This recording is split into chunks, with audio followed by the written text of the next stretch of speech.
The road stretches endlessly before you. It's dark, silent, and empty. Except for the faint hum of your engine and the whisper of wind slicing through the night, you tell yourself you're fine. You've driven this route 100 times. But something feels off. Maybe it's the way the trees seem to lean closer, or the static crackle in your radio that started right after you passed that forgotten mile marker. Welcome to Scary Dark Narrations, where the highways never end, and neither do the screams echoing through them. Tonight, we're diving deep into 7 most disturbing true road trip horror stories. These aren't tales crafted from imagination. These are real accounts from travelers who vanished, encountered something inhuman, or barely made it out alive to tell their stories. Imagine this. You're driving alone, headlights cutting through fog thicker than smoke. The GPS says you're on the right track, but the road ahead isn't even on the map. You check your rearview mirror, nothing. Then, your phone loses signal. No lights, no houses, just the endless dark, and the creeping thought that maybe you're not alone out here. Each story tonight unravels another piece of the nightmare from highways. Drenched in mystery to forgotten motels where guests never check out, every twist, every whisper, every shadow will pull you deeper until you can't tell where reality ends and terror begins. So dim your lights, lock your doors. And whatever you do, don't stop the car, because once the road calls your name, it never lets you go. To Scary Dark Narrations, and these are the 7 most disturbing true road trip horror stories.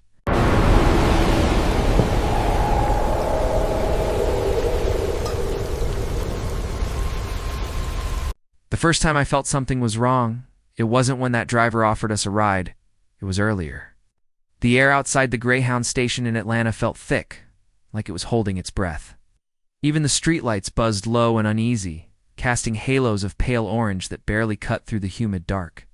I remember the weight of my suitcase in my hand, my 2 friends beside me laughing too loud, trying to pretend this was still part of the adventure. But deep down, something inside me whispered, "Don't walk tonight." We had been on the road for days, New York to Philadelphia, then Nashville. We were running on caffeine, gas station snacks, and the thrill of traveling cheap. Atlanta was supposed to be just another stop. Our hotel was a few blocks away, maps said. The idea of wasting $20 on a cab didn't sit right with us. We thought, why not walk? The city looked alive from a distance, lights flickering like a promise. But once we started down that street, it felt like walking straight into a different world. The sound of our rolling suitcases echoed down the empty blocks, too loud, too obvious. The windows around us were boarded, the shops long closed, and the air smelled faintly of rot and hot asphalt. Somewhere far off, a siren wailed and died out. My friend Luke joked, "It's fine, man. Just a few blocks." But his voice shook when he said it. That's when she appeared, a woman stumbling from the corner, hair tangled, eyes glassy. She smiled too wide, her voice rasping as she followed us. "Y'all need company? I can show you a good time." We tried to ignore her, walking faster, but she matched our pace. Her laughter followed us like a broken record. "Don't be rude," she hissed suddenly. "Ain't safe out here alone." That was the first time my heart truly pounded. I turned slightly and saw her eyes bloodshot, empty yet focused, like she knew exactly where we were heading. Then I noticed the others, 3 men, maybe late 20s, hooded and slow. They weren't pretending to hide, they just followed. We stopped, they stopped. The streetlight flickered between us, and I swear for a second, the shadows stretched longer than they should have been, reaching toward us like black fingers. I muttered, "Let's go back." But we were already too far. The woman darted in front of us again, blocking our way. "Don't turn around," she whispered, eyes wide with something like fear or hunger. "They don't like it when you turn around." Before I could respond, a shout broke through the air. A huge man-a-bouncer, maybe emerged from a neon-lit doorway, his voice sharp. "Hey, leave them alone." He waved us over, motioning toward the strip club behind him. The woman's expression twisted into something feral. "You shouldn't via come here," she spat, then backed into the dark. Chaos followed. Another man stepped out from the alley, yelling at the bouncer, and they started arguing. Somewhere in the noise, a security guard appeared from the bus station, waving a flashlight. "What the hell are you boys doing out here? Shh. You want to get killed?" His tone wasn't angry, it was scared. He walked us back toward the station, muttering about how stupid we were to wander this part of town at night. When we reached the entrance, I felt a flicker of relief. But then I saw him, the same driver from before, the one who'd offered us a ride earlier. He was still there, hands gripping the steering wheel, eyes fixed on us, like he'd never left. The security guard shouted, "Take these guys to their hotel, yeah? Don't charge them extra." The driver nodded too slowly. He hesitated, but saying no wasn't an option anymore. We climbed into the car. The doors locked with a sharp click. The first few minutes were quiet. The radio hummed static. The driver's reflection stared back at me in the rearview mirror, expressionless. Then he started mumbling. At first I thought he was talking to himself, but the more I listened, the clearer it became. He was answering someone who wasn't there. He laughed softly under his breath. "Told you they'd come back," he said. We exchanged looks, trying not to panic. The city outside blurred as he sped through unfamiliar streets, passing our hotel twice. When I finally spoke up, "Sir, that's the wrong way," he didn't respond, just tightened his grip on the wheel. His knuckles were white. Then he whispered it, so quiet I almost missed it. "They always come back." We reached the hotel after what felt like an hour. He parked, breathing hard, staring straight ahead. I waited for him to say something, but he just sat there. When I thanked him awkwardly and handed him cash, he finally spoke, his voice low and calm. "Why didn't you get in earlier? Is something wrong with me?" We mumbled apologies and got out fast. But as we reached the doors, I turned back. He was standing outside the car now, motionless, eyes locked on us. That same cold, dead stare. Then silence swallowed everything. Inside the hotel, the air felt thick with mildew and old smoke. The carpet squished beneath our shoes like it had soaked in something it shouldn't have. We barricaded the door with the dresser, the three of us sitting in silence, waiting for morning. I could still hear the hum of his engine in my ears, looping over and over. When I finally drifted to sleep, I dreamt of headlights cutting through the dark coming straight toward me. At dawn, we decided to switch hotels. But when I opened the curtains, my breath caught. Parked across the street, half hidden behind a dumpster, was that same cab. The windows were tinted, but I could feel his eyes on us. Luke cursed under his breath, and we quickly packed our things. Down in the lobby, the clerka, tired woman with hollow eyes, didn't look surprised when we mentioned the cab. "He's always around," she muttered. "Don't look at him. Just go." Her tone sent a chill crawling down my spine. We booked a ride through an app instead, but when the car arrived, my heart stopped. It was the same make, same color. Even the license plate looked almost identically except for one number, reversed. The driver waved from the window, face hidden by the glare of the morning sun. Luke checked the app again. "Different guy," he said, uncertain. Against my better judgment, we got in. The air inside smelled faintly of gasoline and something sweet, like rotting fruit. The driver didn't speak. He just started driving. But this time the streets didn't look like Atlanta anymore. The buildings seemed stretched, warped.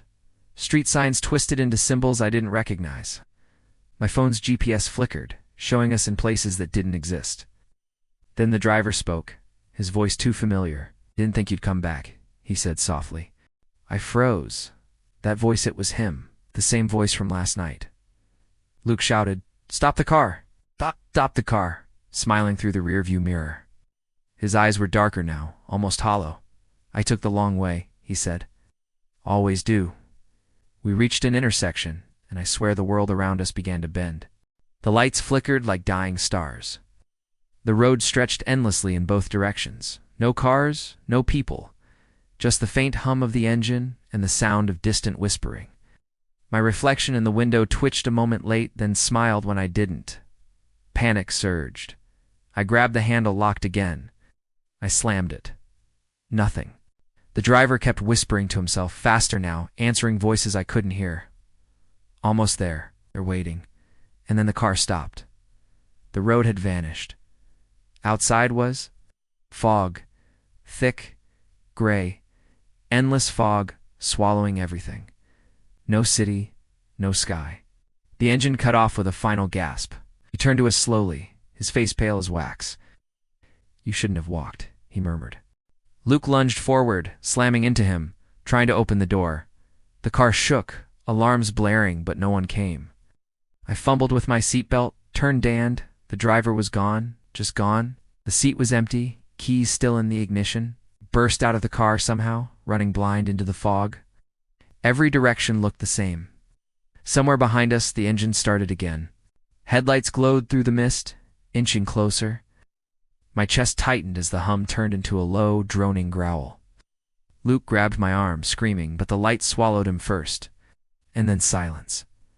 I woke up hours later on the hotel bed, alone. My suitcase was beside me. Luke and the other friend were gone. Outside. Daylight cut through the blinds, but the street below was empty. No cabs, no sound, just that heavy stillness.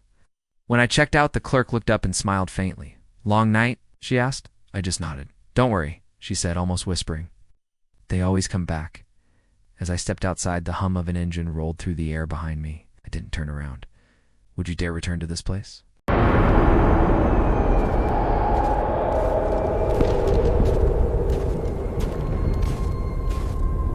The heat shimmered off the asphalt like ghostly waves, and the endless Texas horizon swallowed the road ahead. I remember gripping the steering wheel tighter, my knuckles pale under the sun's glare. My pit bull, Daisy, was curled up in the passenger seat, panting softly. The U-Haul rattled behind us, a clunky 14-foot beast filled with the fragments of my life. It was 2010, and I was 24, driving from New Orleans to Eugene, Oregon. Chasing a new start that suddenly felt miles too far away. There was something eerily isolating about that stretch of road. My flip phone had no signal. The MapQuest pages fluttered beside me. The gas gauge was sliding dangerously close to empty. The desert seemed to stretch forever, a landscape so flat and silent, it felt like the world had stopped breathing. I told myself to stay calm. There had to be a town up ahead. But the farther I drove, the more I felt like I was being pulled into nowhere. When the tiny town appeared, it was like an illusion. A smudge of buildings rising out of the heat haze. I didn't even see a town sign. Just a single gas station with an old squeaky pump and faded yellow paint. I rolled in, heart pounding with relief, filled the tank, and thought I'd be back on the highway in minutes.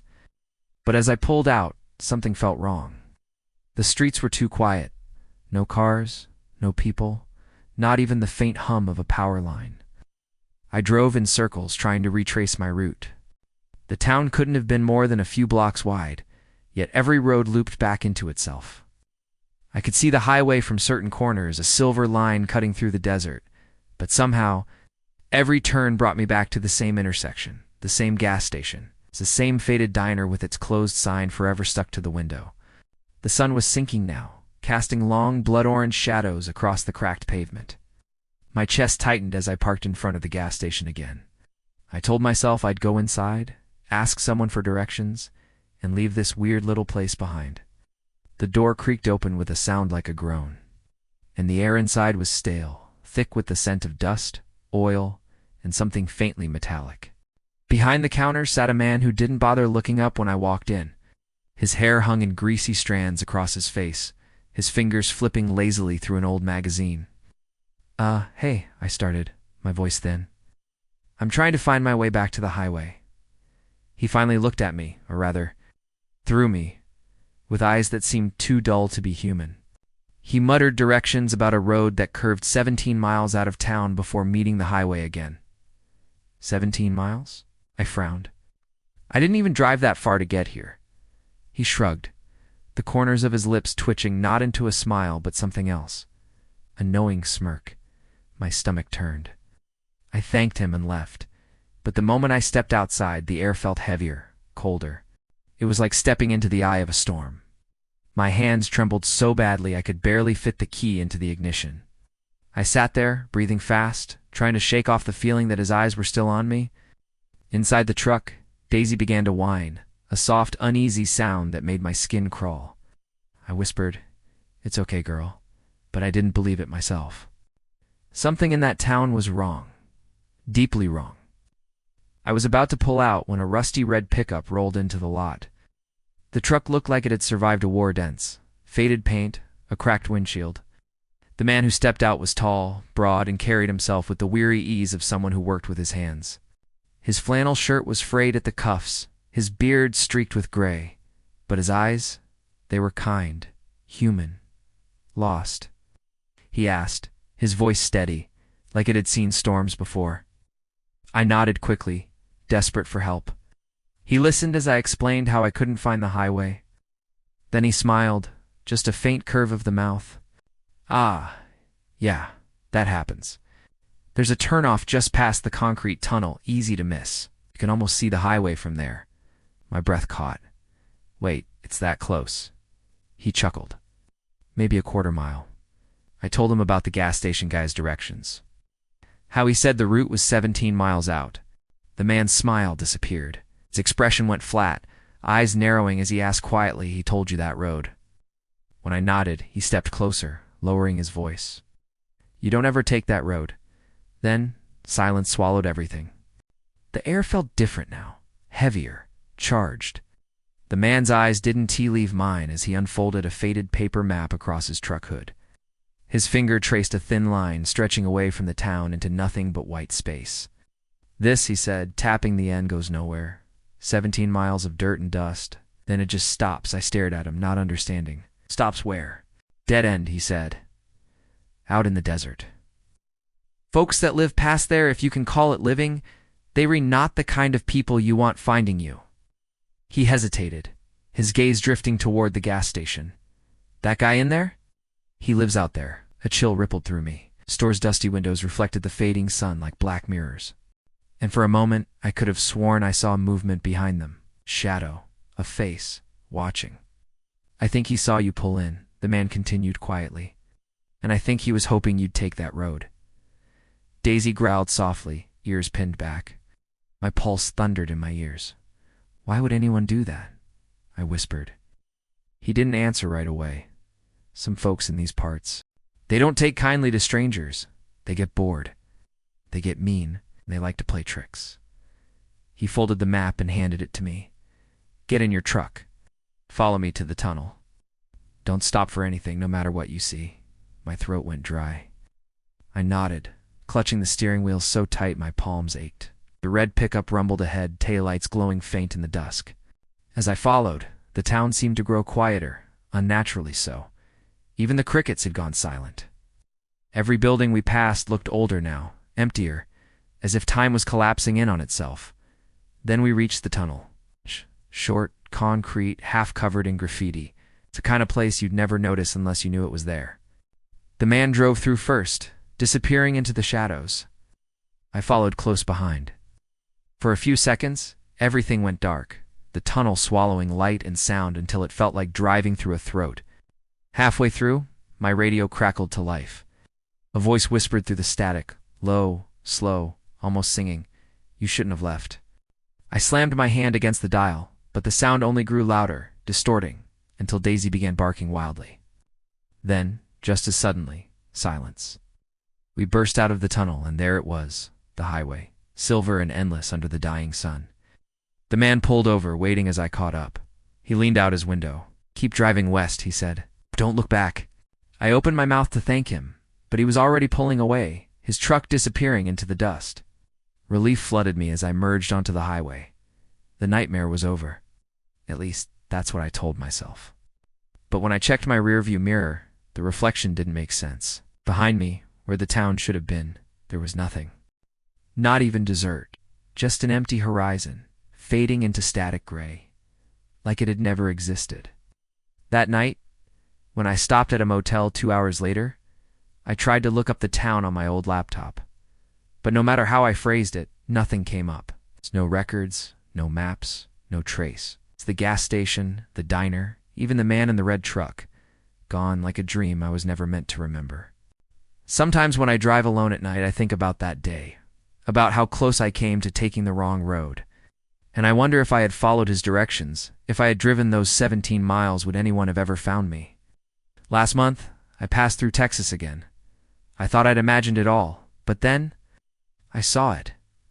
A red pickup parked on the shoulder, empty, engine still running. Would you dare return to that town?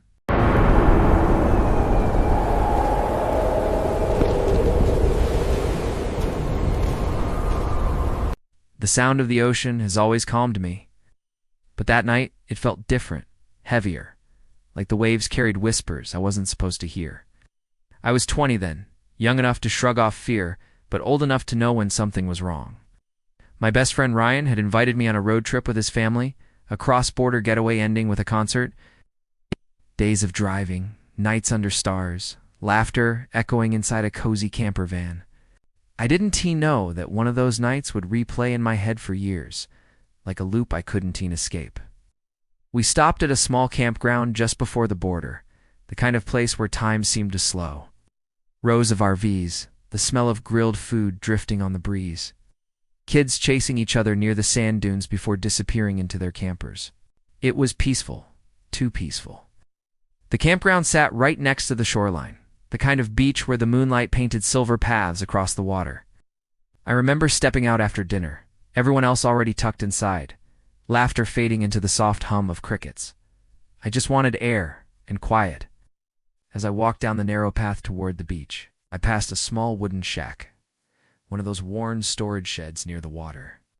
Its paint was peeling, door slightly ajar, swaying with the wind like it was breathing.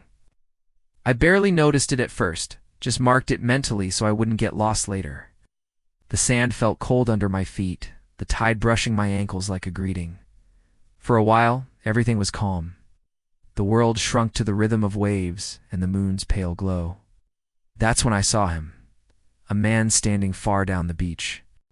At first, he looked like a silhouette, motionless, facing the water. It wasn't unusual. Campers often came out to think or drink in solitude, but something about how still he was caught me. Not shifting weight, not checking a phone, not moving at all. I stared for a moment longer, trying to convince myself he was harmless. Maybe he was just meditating. Maybe. Eventually, I turned to leave, brushing sand off my feet, ready to head back. But as I neared the shack again, my chest tightened. The beach felt quieter, too quiet. The waves no longer sounded like they were coming from far away. They were muffled. I glanced toward the shack and froze. Someone was there. Just a flash, a shadow moving fast, ducking behind the side of the wooden wall. My heart slammed in my chest. Maybe it was that same man. Maybe he'd been watching me. I didn't want to believe that. My brain scrambled for logic. Another camper? Security? But deep down, something primal screamed run.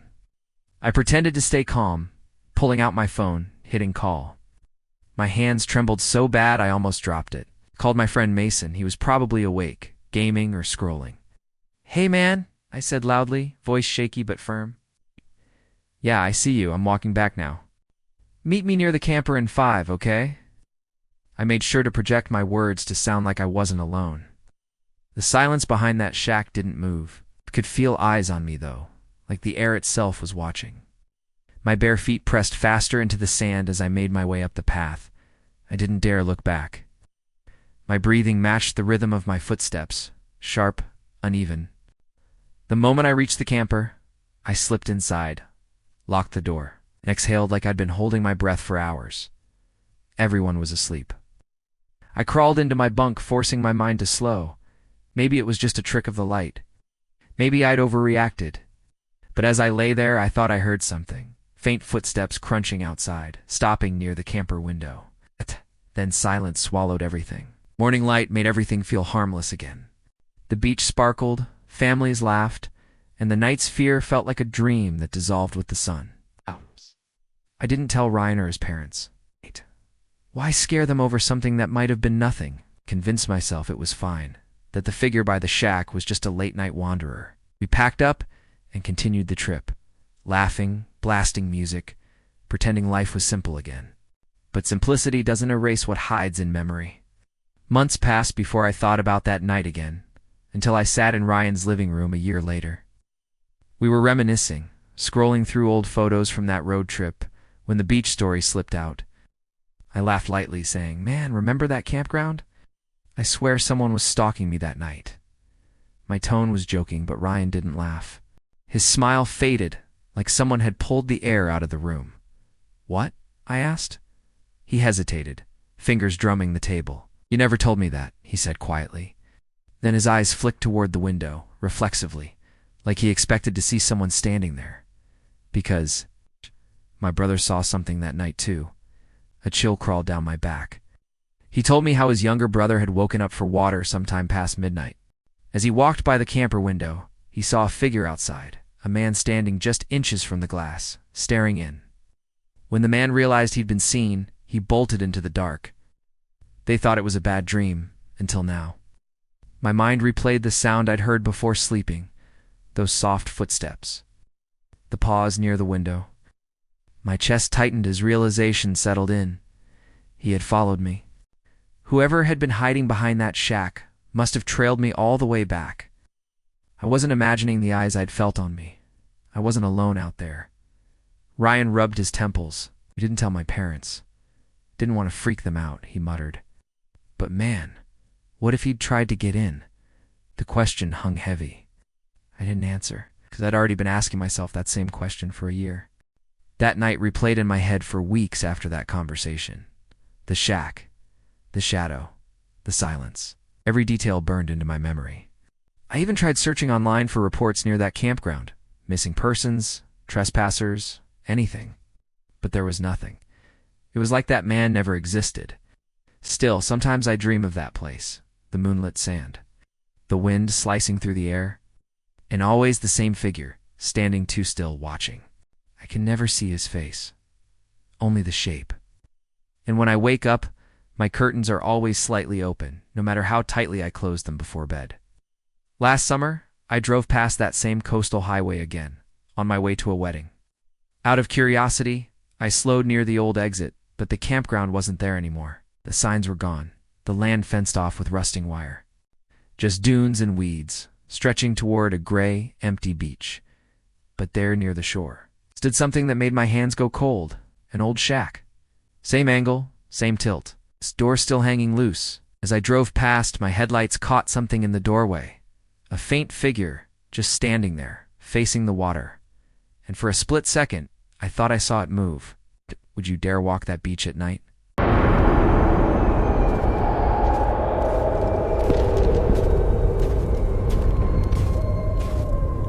The first thing that hit me was how wrong the air felt that afternoon.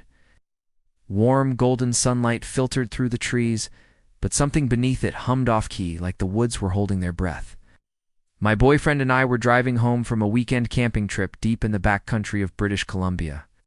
The kind of place where paved roads felt like a distant rumor. The forestry trail beneath us was long and bumpy, and every twist seemed to swallow us farther from civilization. We'd been out there plenty of times before, just us, the truck, and the silence. Usually the only souls we saw were other campers or the occasional logging rig roaring past, but that day the road ahead rippled with heat and something else. A figure stepped out from the tree line, waving both arms as if in distress. It was so sudden I actually gasped. There was no sound, no warning, just this man appearing where no one should have been. Ah! My boyfriend slowed down, rolling to a cautious stop. The man's clothes looked wrong for the summer heat, a thick flannel jacket, dusty tan pants, heavy boots, all too heavy for the warmth pressing against the windshield. His hair was unkempt, his glasses crooked, his face pale and hollowed. He looked like a laborer, maybe someone fixing fences out here. But there were no ranches, no power lines, no reason for him to be here. Leaned toward the window, his voice oddly flat. "Car battery's dead. Need a jump," he said. The words came out too slow, too measured, like he was reciting them from a memory that wasn't quite his. My stomach nodded, but I forced a polite smile. "Out here you'll help people, it's just what you do." My boyfriend nodded and asked where his car was. The man pointed to a narrow side trail, almost hidden by brush. "Just up there," he murmured. We followed, the tires crunching over gravel as the forest seemed to close in. The deeper we went, the dimmer the sunlight became. The trees leaned toward us like eavesdroppers, their branches brushing against the truck's sides with dry whispers. I joked half-heartedly that this felt like the opening scene of a horror movie. My boyfriend chuckled, but I saw his fingers tighten on the steering wheel. After what felt longer than it should have, the trail opened into a small clearing. I would have missed it entirely if not for that man leading us. In the middle sat an old beige sedan, trunk open, hood up, a dusty blanket draped across the back. Everything about it screamed off. It was the kind of car you drive on a road like this, too delicate to clean in a place this rough. My boyfriend got out, grabbing the jumper cables, while I slid quietly into the driver's seat, just in case. My pulse tapped against my ribs. I scanned the tree line, half expecting someone else to emerge. Nothing moved. The man stood close to my boyfriend, too close, speaking in that same stiff, overly calm tone. He said something about a friend who'd gone fishing with him but left earlier. It didn't make sense. There were no lakes nearby. No gear, no bait, no rods in sight. It's just that blanket, half covering something in the trunk. As my boyfriend connected the cables, I caught sight of the man's hands, pale dirt under the nails, shaking just slightly. He wasn't helping, only watching, waiting. My boyfriend finally had to tell him to get in and turn the key. The engine coughed once, then started. The sound broke the silence like a gunshot. The man's face twisted into what I think was supposed to be gratitude, but the smile never reached his eyes. His voice rose suddenly too loud. "Thank you. Really, thank you." My boyfriend shot me a look, the unspoken message clear. "We're leaving." He barely coiled the cables before jumping back into the truck. I threw it in reverse, backing out fast, branches screeching along both sides. As we rolled back onto the main road, I exhaled for the first time in what felt like minutes. My boyfriend stared straight ahead. His hands trembled slightly on the wheel. He was just standing there, he muttered, eyes flicking to the rear view. Didn't move, didn't wave. Just stood there watching us. I glanced back through the side mirror. The road behind us was empty, just the sunlight and the slow, whispering trees. And yet I couldn't shake the feeling that something out there was still watching. Then silence swallowed everything. We didn't speak for a long time after that. The only sound was the hum of the tires and the rhythmic thump of my heartbeat against my ears. But as the trees began to thin, something gnawed at me. I looked at the dashboard clock. The entire detour had taken nearly 2 hours. It didn't make sense. We couldn't have been gone that long. My phone had no signal, but its battery had dropped by almost half. The forest behind us should have faded into distance, yet the longer we drove, the more it felt like it wasn't behind us, like the road looped, repeating itself. Every bend looked the same leaning pines, same fallen log by the ditch, same slant of sunlight filtering through the branches. "Didn't we just pass that?" I whispered. My boyfriend frowned, eyes darting to the rear view. "Yeah, we did." He slowed down. I leaned forward, staring at the trees. That's when I saw it, a flash of red through the brush. Then another, pieces of cloth fluttering like flags. The truck crept forward until we saw what they really were, flannel, torn pieces of that same thick jacket the stranger had been wearing. My blood went cold. We stopped. The woods around us went still. No birds, no insects, just the sound of wind moving wrongly like it was circling us. My boyfriend turned off the engine. The silence that followed was unbearable. "Maybe it's nothing," he muttered, but his voice cracked. Then came a metallic sound, click, like a car door closing. Behind us, my breath hitched. We turned at the same time, and in the rear-view mirror, a shape shifted between the trees. The same pale face. The same glasses catching the dying light. Only this time, he wasn't waving us down. He was standing motionless, half-shrouded in shadow, his expression flat, his lips barely moving. I swear I heard him whisper something, though the windows were closed. My boyfriend slammed the gear shift forward. The truck roared. We tore down the road, gravel spraying behind us.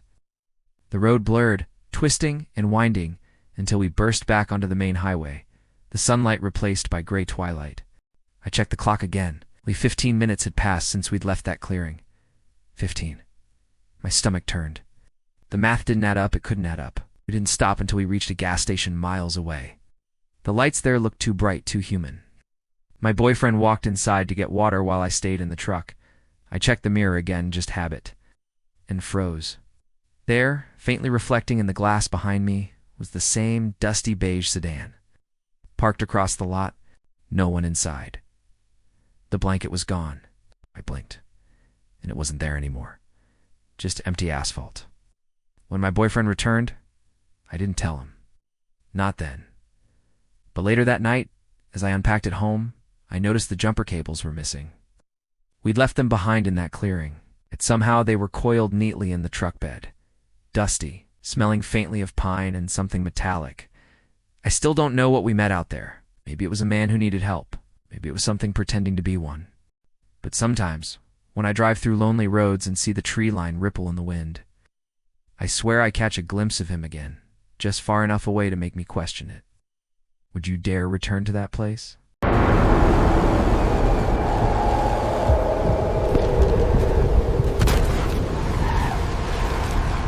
The highway was a living thing, that night-breathing cold, stretching endlessly and swallowing light like a bottomless throat. The air outside the truck was so still it felt wrong, like the calm before something ancient moved beneath the asphalt. Jay was asleep beside me, his steady breathing the only sound besides the hum of the tires and the occasional whine of wind scraping against the mirrors. It was fall of 2020, right in the thick of that silent, uncertain world. And I was just grateful for movement, for purpose on that long black road from New York to Michigan. The mountains of Pennsylvania rolled around us like sleeping giants, their shadows flickering under the thin moonlight. I'd driven those winding roads before, but something about that night made every turn feel sharper, every lane narrower. I pulled into a service plaza around midnight to grab gas and some snacks, one of those half-lit places where time feels paused. Only one other car sat a few pumps over, a red SUV, faded and dusty, its headlights flickering unevenly. I remember thinking it looked tired, wrong somehow. But I shrugged it off, paid for my gas, and climbed back into the cab. Half an hour later, the highway felt like it belonged to us alone. The darkness pressed in from every direction. It's the kind that eats sound and makes you question what's real beyond the headlights. That's when I saw them, two small orbs in the mirror. Headlights creeping closer. I didn't think much of it at first. People tailgate all the time on I-80, but when the SUV pulled up behind us, it's matching our speed exactly, something cold slipped through my chest. It was the same red SUV from the gas station. I slowed down. The SUV slowed down, sped up. So did it. The world outside our headlights was pure black. No exits, no traffic, just that one pair of eyes locked onto our bumper. My throat tightened. I nudged Jay awake. Hey man, think we're being followed. Jay was a former army guy, the kind who doesn't panic, he calculates. He rubbed his eyes, looked in the mirror once, and his voice dropped an octave. Yeah, I saw that guy back at the gas station. He was staring at you.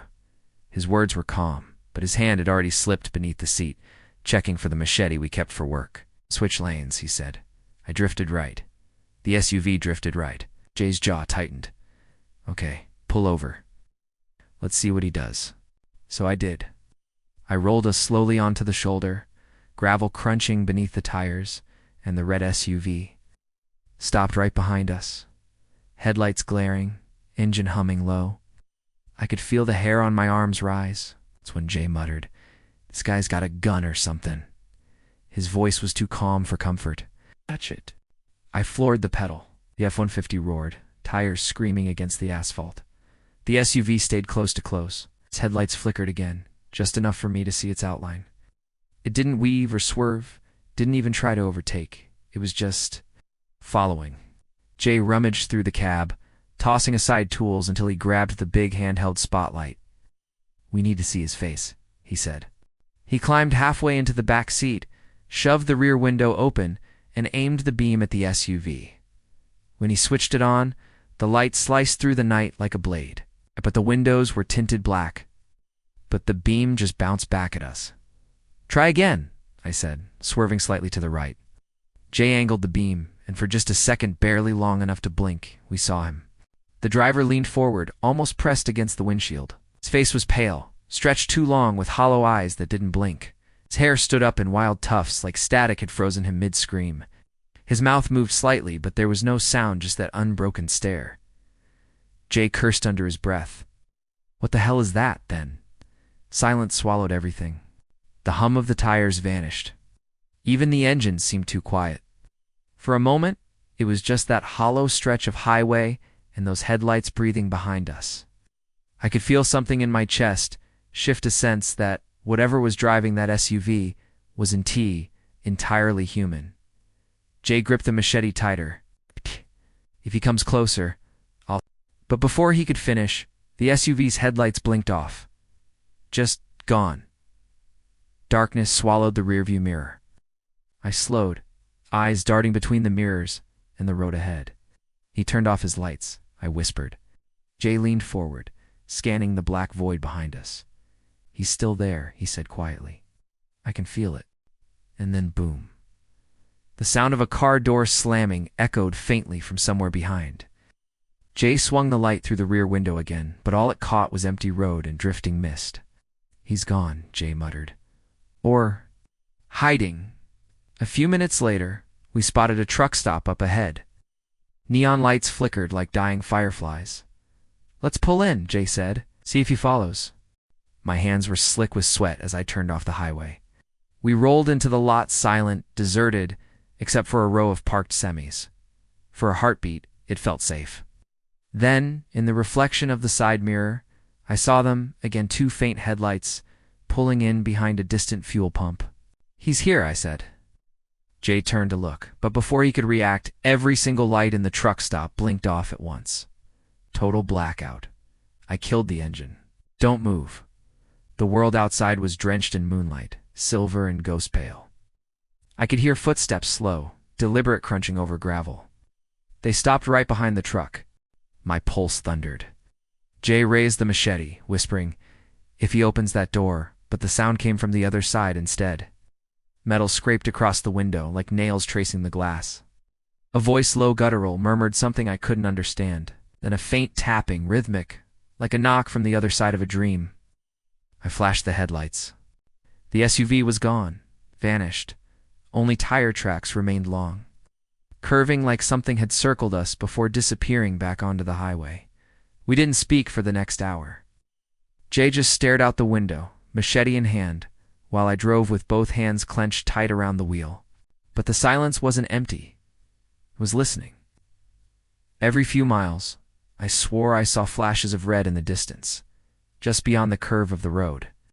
When we finally stopped in Michigan at dawn, Jay turned to me and said, "You saw his eyes, didn't you?" I nodded. He leaned closer. They weren't headlights. What do you mean? They were reflections. He paused, voice cracking. Something inside your headlights was looking back at us that night. After unpacking at the motel, I checked the truck out of habit. The back bumper was streaked with handprints, black, greasy, and too large to be human. I tried scrubbing them off. They didn't fade. They just sank deeper into the paint, like stains absorbed by something alive. We still argue about what happened that night, whether it was a man, a killer, or something older that haunts those endless Pennsylvania highways. But sometimes, when I'm driving alone, I see those faint red lights in my mirror again, keeping pace. And I can't help but wonder, what if it's not following me? What if I never really left that road? Would you dare drive that stretch of highway? At night? Psst.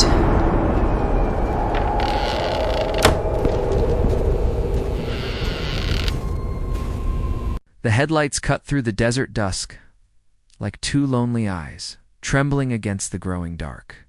The air outside was still, almost too still, as if the world itself was holding its breath.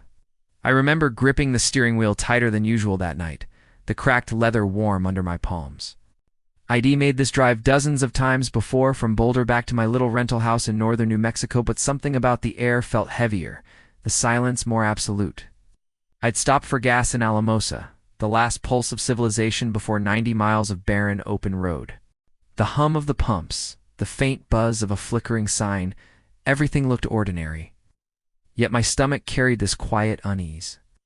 When I pulled back onto the highway, the horizon still burned with a faint orange glow.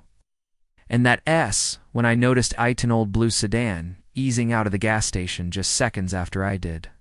At first I didn't think much of it. It was a lonely road. Maybe they were just heading south too. But when I glanced in the rearview mirror 10 minutes later, that car was still there, too close. Their headlights felt glued to me, bright, unwavering. I slowed down. They slowed down. I sped up. They sped up. My throat went dry. Maybe it was a cop, I thought. Maybe I'd missed a taillight or something. So I pulled into a little convenience store parking lot in Antonito, a forgotten spot off the main stretch, its neon sign flickering like a heartbeat about to fail. I parked and waited, pretending to scroll through my useless phone. The blue sedan rolled in, 2 parked right behind me, but nobody got out. I sat there, motionless, feeling my pulse echo through my ears. The desert around us was silent, empty, and so wide that sound itself seemed afraid to travel. Minutes passed. Still no one moved. I finally put the car in gear and pulled out, hoping they'd stay behind. They didn't.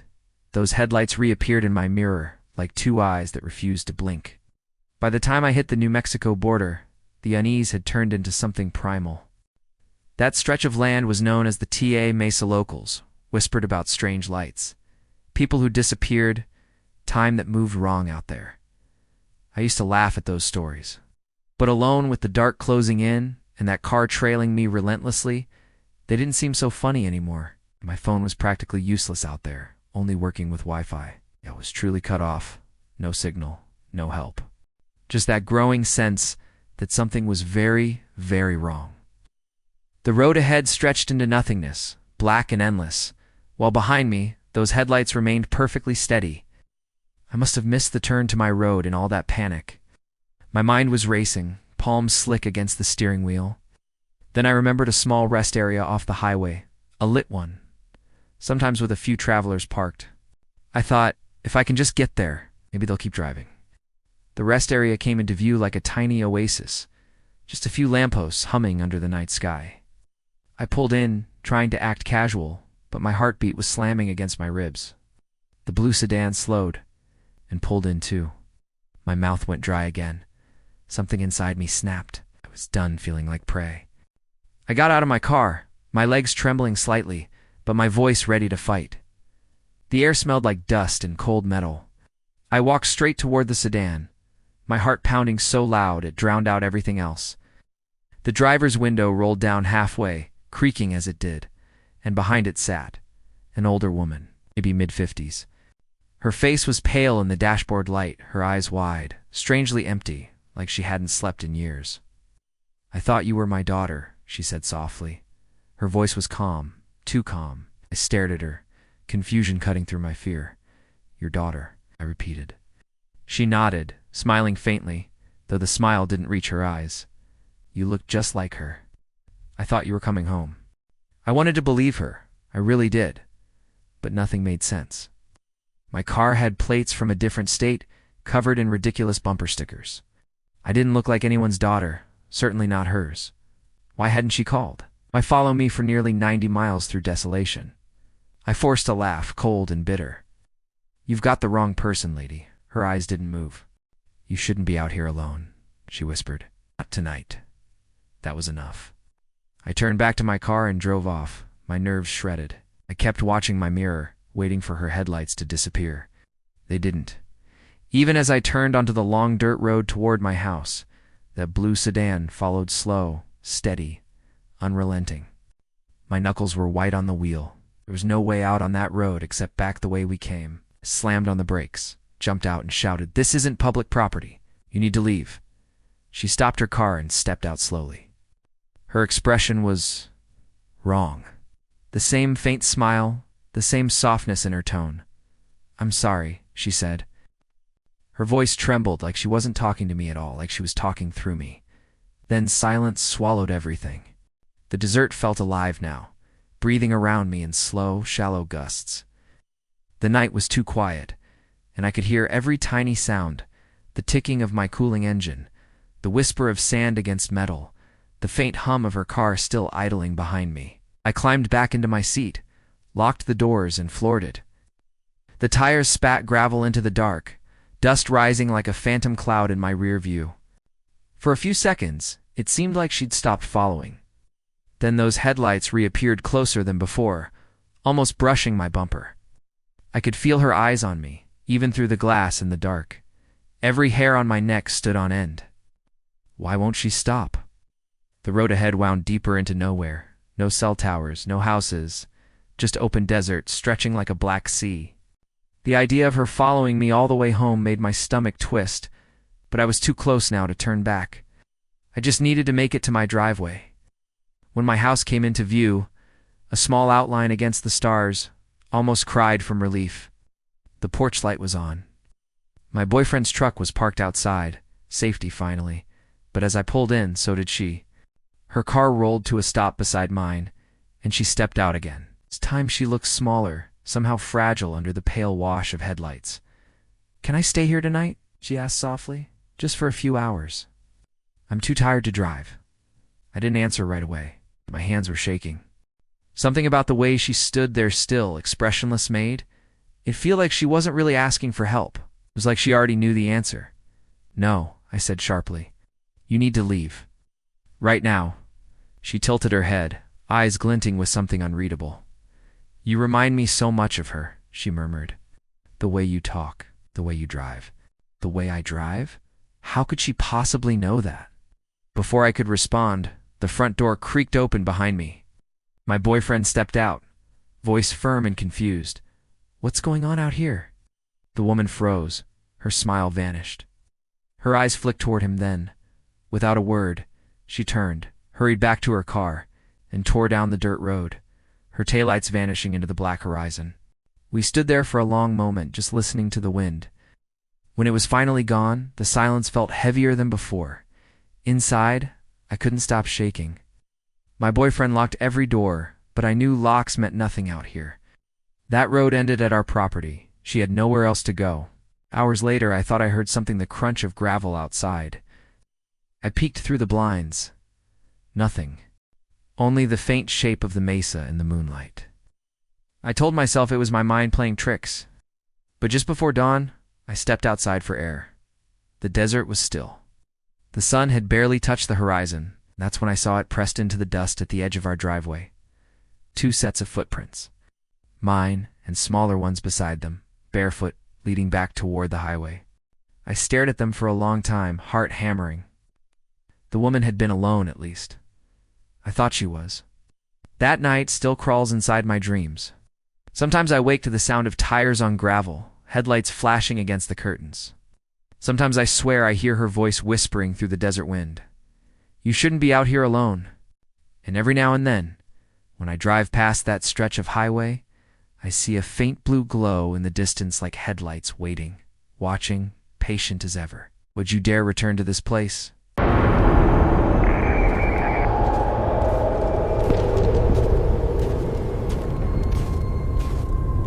It started with the kind of unease you can quite name like. The air itself was waiting for something to happen.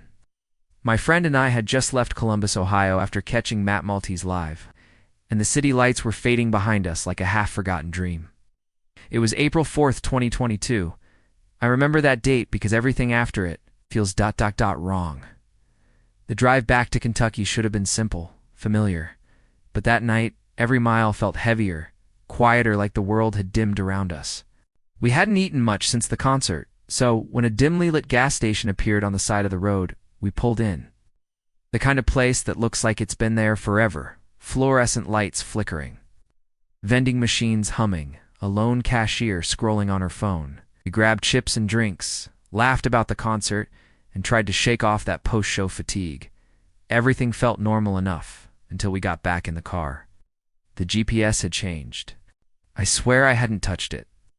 One second it was guiding us along I-71, and the next it was rerouting, taking us off the main highway and onto some unfamiliar back road. I frowned, but my friend said maybe there was construction or an accident up ahead. We were both tired, so I didn't argue. I just tapped continue and drove on. The farther we went, the emptier it got. No headlights behind us, no signs, no houses. Just black fields stretching out on both sides, broken only by the ghostly shimmer of frost on the grass. The road itself looked wrong, too narrow, too smooth, as if freshly paved, but untouched by anyone. Even my high beams felt dimmer, swallowed by the dark. We passed a crooked mailbox leaning toward the road, the name long faded. Then another, just a post. No box at all. I tried to laugh it off, saying it looked like the start of a bad horror movie, but my voice didn't sound like mine. My friend chuckled, too, though it came out hollow. That's when I realized how quiet it had gotten. No wind, no crickets, no hum from the tires, just silence, pressing against the windows. After a few miles, the GPS spoke again in that calm, robotic tone. "Turn right." I slowed down and saw the road it wanted us to take, a dirt path, half swallowed by weeds. No street sign, no light. "This can't be right," I muttered, but the screen insisted.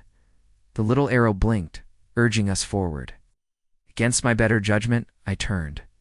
The dirt crunched beneath the tires. A sagging farmhouse appeared in the distance, its windows reflecting nothing. A rusted swing hung from a tree out front, gently swaying though there was no wind. My chest tightened. My friend shifted in his seat and whispered, "Dude, where the hell are we?" I didn't have an answer. We drove another minute before the GPS announced, "Railroad crossing ahead." The voice glitched slightly, just a stutter like static cutting through a radio. My stomach dropped. We hadn't seen any tracks. But then, out of the dark, a set of rails materialized, slicing across the dirt. I hit the brakes. The headlights revealed something massive just beyond the crossing train cars. They were rusted and covered in graffiti, sitting dead on the tracks. No signals, no flashing red lights, no sound. The air felt wrong, thick with a metallic temps. My friend leaned forward and whispered my name, but it came out small, like he was afraid to disturb the stillness. Something about those cars. They didn't look abandoned recently. The wheels were fused to the rails with rust, vines curling around them like veins. It was like the train had been there for decades, frozen in time. Yet somehow it felt alive, it watching us. I told myself to breathe, to think. The GPS still showed the arrow pointing forward straight through the train. My friend's hand trembled on the dashboard. "Let's just go back," he said. I nodded. But before I could shift into reverse, I heard a soft metallic groan, echoing from somewhere deep inside the train cars. We froze. Then, silence swallowed everything. The silence wasn't empty, it was suffocating. The kind that hums inside your skull until you can hear your own heartbeat. My hands were slick on the steering wheel. I shifted into reverse and backed away slowly, eyes fixed on the motionless cars. Nothing moved. Nothing should have moved. But then, the GPS screen flickered. It glitched to black, then flashed white text across the display. "Continue forward." I blinked, thinking I imagined it, and the screen returned to the map, the arrow still pointing through the train. My friend swore under his breath. "Kill it. Turn it off." I did, but the moment the screen went dark, the car's headlights dimmed too. For a few seconds, we sat in total blackness. I could smell the old damp earth outside. Something creaked, closer now. Then the lights came back and only dimmer than before. The train cars looked different. Closer, maybe. The graffiti had changed too, where there had been colors. Now there were Smudge's handprints. Dozens of them, stretched across the metal in black streaks. My friend whispered, "You see that?" I didn't answer. My throat was tight. We were still idling in front of the tracks, and I knew if I stayed a second longer, something would happen. Something I couldn't explain.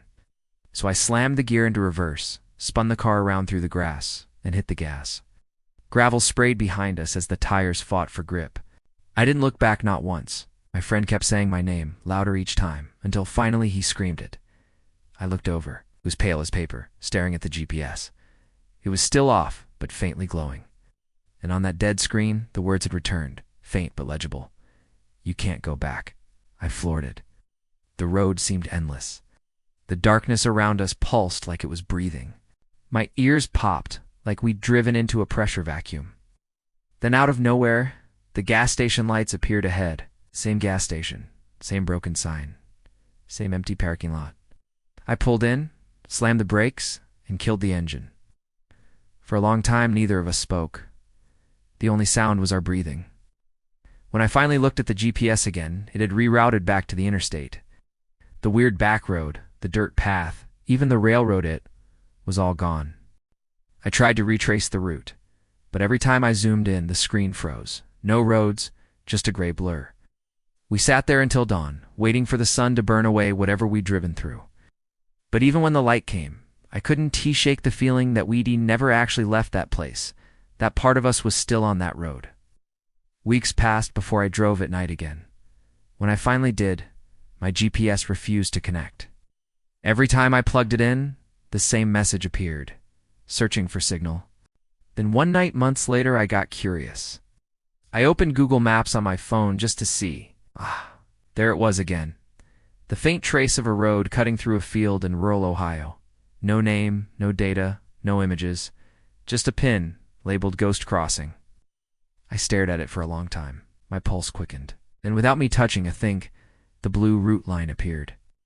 It started from my exact location, and it was guiding me there. At the screen flickered once more, the map warping into static before fading to black. Then, through the speaker, a voice whispered not the robotic GPS tone this time, but something else. Something human. You never turned around. The phone screen died. The room went dark. And somewhere in the distance, I swear I heard the low, hollow groan of a train that hadn't moved in decades. Would you dare follow the route?